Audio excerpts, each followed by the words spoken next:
تو ظاہر ہے جمائمہ گولڈ سمتھ کا اس میں اس نے ذکر کیا، اور ایپسٹین نے پھر یہ کہا کہ آپ کی شخصیت کی پیش گوئی سے مطابقت رکھتا ہے، وہ کرکٹ کا کپتان ہے، شطرنج کا کھلاڑی نہیں، لیکن ہجوم کو جوش دلانے میں اچھا ہے۔ ای میل کے مطابق یہ گفتگو پھر 40 منٹ کے لیے خاموش ہوئی، پھر کسی دوسرے موضوع پر بات چیت ہوئی۔ اب آکسفورڈ یونیورسٹی سے تعلیم یافتہ عمران خان کو سیاست میں آنے سے پہلے دنیا کے بہترین آل راؤنڈ کرکٹرز میں شمار کیا جاتا تھا، سب کو معلوم ہے، اور ان کے پاس متعدد خواتین اس کو پسند بھی کرتی تھیں، اور کہا جاتا تھا کہ وہ لندن کے نائٹ کلبز بھی جاتے تھے، اور بہت ساری عورتیں ظاہر ہے ان سے کرکٹ کی وجہ سے، ان کی شخصیت کی وجہ سے ان کے ساتھ وابستگی کا اظہار بھی کرتی تھیں۔ اب جب ایپسٹین کی ای میلز میں عمران خان کا ذکر سوشل میڈیا پر آیا تو اس کے ساتھ ہی کوئی 1990 کی کوئی پارٹی تھی جب عمران خان اپنے جوبن پہ تھے، تو کوئی برطانوی سوشلائٹ گیسلن میکسویل کی تصویر ان کے ساتھ ہے، وہ کسی پارٹی میں ہیں، اور جو ہمارے بہت سارے جان پہچان کے لوگوں نے ٹویٹر پہ پھر شیئر بھی کر دی، اور یہ میکسویل وہ خاتون ہے جو اس وقت 20 سال کی قید کاٹ رہی ہے، کیونکہ 2021 میں نیو یارک کی جیوری نے انہیں کم عمر لڑکیوں کے جنسی استحصال میں ایپسٹین کی مدد کرنے پر مجرم قرار دیا۔ اب ایپسٹین کی جو طاقتور رابطے تھے باثر، یہ اس میں بہت سارے لوگ شامل تھے، اس میں امریکی صدر ڈونلڈ ٹرمپ کے ایک اعلیٰ مشیر سے لے کر برطانیہ کے سابق پرنس اینڈریو تک شامل ہیں، بڑے بڑے صنعت کار بزنس مین بھی اس کی پارٹیوں میں جاتے تھے۔ اب ان ای میل سے یہ بھی ظاہر ہوتا ہے کہ ٹرمپ ایپسٹین کے جنسی استحصال سے آگاہ تھے اور یقیناً لڑکیوں کے بارے میں جانتے تھے۔ امریکہ میں ہاؤس آف ریپرزینٹیٹیوز میں آئندہ ہفتے اس مسئلے پہ ووٹ ہو رہا ہے کہ ایپسٹین کے خلاف سالوں میں جمع کیے گئے شواہد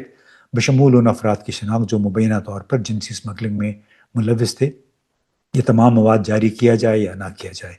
ٹرمپ نے شفافیت کی کوشش کو ایک فریب قرار دیا اور ساتھ ہی ایپسٹین کے دیگر تعلقات بشمول سابق صدر کلنٹن کے ساتھ اس کی تحقیقات کا مطالبہ بھی کیا ہے۔ اب یہ کہا جا رہا ہے کہ کانگریس میں ڈیموکریٹس کی جانب سے پہلے ہی جاری دستاویزات میں 2009 سے 2019 تک کی ای میلز شامل ہیں۔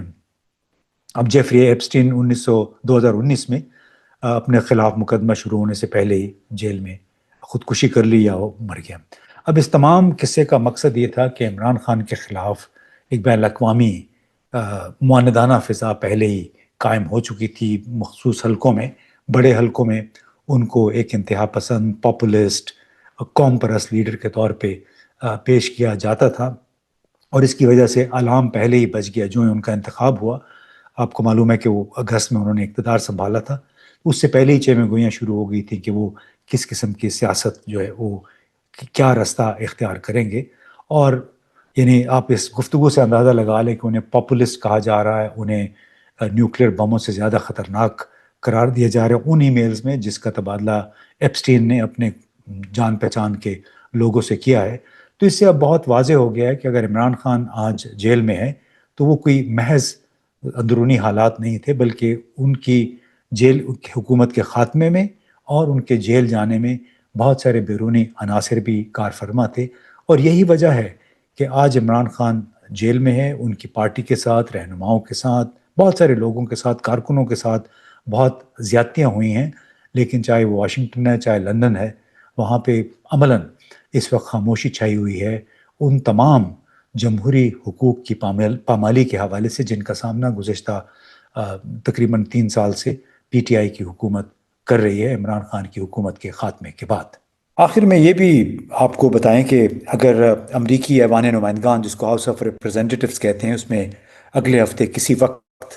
ایپسٹین فائلز کا تمام مواد کو عوام کے سامنے رکھنے کا فیصلہ ٹرمپ کے لیے بھی ایک بیڈ نیوز، بری خبر ہوگی، یہ کہا جا رہا ہے، اور یہ بھی امکان ظاہر کیا جا رہا ہے کہ اگر واقعتاً ڈونلڈ ٹرمپ کے اپنے اور ان کے جو قریبی احباب ہیں ان کے تعلقات جیفری ایپسٹین کے ساتھ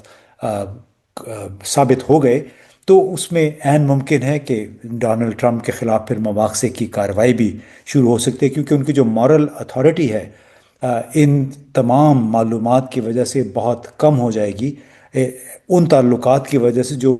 اس کی ایسے شخص کے ساتھ جس نے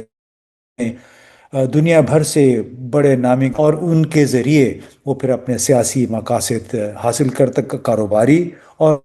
سیاسی معاملات بھی ان کے ساتھ طے کرتا تھا۔ تو اب دیکھنا یہ ہے کہ کیا ہاؤس آف ریپرزینٹیٹیوز میں اگلے ہفتے اگر یہ اس حوالے سے قانون سازی ہوتی ہے اور ووٹ ہوتا ہے اس سے متعلق تمام معلومات کو ریلیز کرنے کا، تو کیا وہ ڈونلڈ ٹرمپ کے لیے واقعی ایک بری خبر ہوگی؟ بہت بہت شکریہ۔